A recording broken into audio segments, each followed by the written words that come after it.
मोअज़्ज़िज़ सामाईन, आज के वीडियो का मौजू है सर सैयद अहमद ख़ान का तारुफ।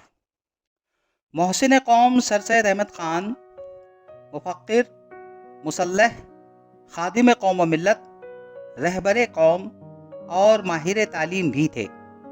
अलावा अज़ीं आप उर्दू के सहाफ़ी, तारीख़ निगार, सफ़रनामा निगार और सवानह निगार थे। आपने उर्दू में इंशाइया निगारी की बुनियाद डाली। आप 17 अक्टूबर 1817 को दिल्ली में पैदा हुए। आप निहायत मुअज़्ज़िज़ और शरीफ ख़ानदान से थे। आपके असलाफ़ शाहजहाँ के अहद में हिंदुस्तान तशरीफ़ लाए और शाहाने दिल्ली के दरबार में बड़े बड़े अहदों पर फायज़ होते रहे। आपके वालिद मीर तकी निहायत काने बुज़ुर्ग और आपकी वालिदा निहायत खुश सलीका तालीम याफ्ता खातून थीं।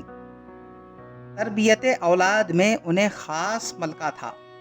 सैयद अहमद ने कुरान शरीफ पढ़ने के बाद इब्तदाई अरबी फ़ारसी की तालीम हासिल की और 22 साल की उम्र में अदालत सदर अमीनी दिल्ली के सब रिश्तेदार मुकर्रर हुए। कुछ दिनों बाद कमिश्नरी आगरा के नायब मुंशी मुकर्रर हुए। 24 दिसंबर 1841 में मैनपुरी के मुंसिफ हुए और वहाँ से बदलकर फतेहपुर सिकरी और उसके बाद दिल्ली आए।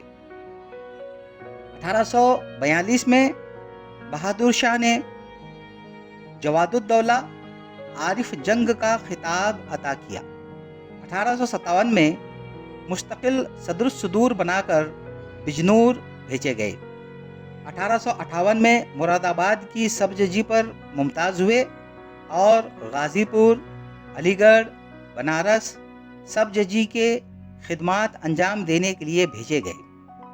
1 अप्रैल 1867 को बनारस छोड़ा और विलायत का सफ़र किया। 6 अगस्त 1868 को गवर्नमेंट अंग्रेज़ी से CSI का खिताब और तमगा अता हुआ।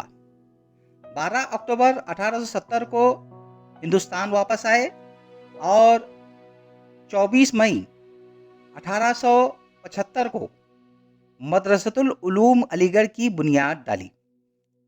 1876 में निहायत नेकनामी और इज़्ज़त के साथ पेंशन ली और अपने आप को कौमी खिदमात के लिए वक्फ कर दिया।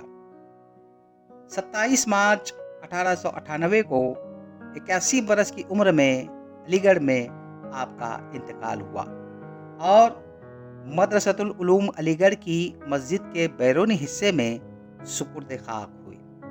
आपके मशहूर इंशाइये बहस व तकरार, तासुब, महज़िब कौमों की पैरवी, इज़्ज़त, नई तहज़ीब, औरतों के हुकूक, इल्म, तसानीफ़, आसारुस सनादीद, तोहफ़े हुस्न, फ़वाइदुल अफ़कार, खुतबात अहमदिया, तबय्युनुल कलाम, असबाब बगावत हिंद, तारीख़ सरकशी बिजनूर, तफ़सीरुल कुरान।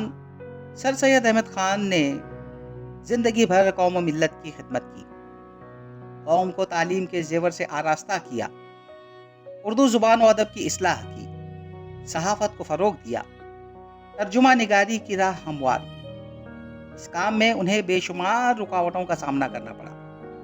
उनको काफिर कहा गया, मुर्तद कहा गया, कौम का ऐबजू कहा गया, हत्ता कि उन पर जूतियाँ फेंकी गई, मगर उन्होंने हार न मानी और मुसलसल काम करते रहे। अकबर इलाहाबादी भी उनके मुखालिफिन में से एक थे, मगर उनके इंतकाल पर उन्होंने ये कथा कही, हमारी बातें ही बातें हैं, हमारी बातें ही बातें हैं, सैयद काम करता था। न भूलो फर्क जो है कहने वाले करने वाले में, कहे जो चाहे कोई, मैं तो ये कहता हूँ कि है अकबर, कहे जो चाहे कोई, मैं तो ये कहता हूँ कि ऐ अकबर, खुदा बख्शे बहुत सी खूबियाँ थी मरने वाले में, خدا بخشے بہت سی خوبیاں تھی مرنے والے میں۔ اگلے ویڈیو میں کسی اور موضوع کو لے کر آپ کی خدمت میں پھر حاضر ہو جاؤں گا۔ تب تک کے لیے اللہ حافظ، فی امان اللہ۔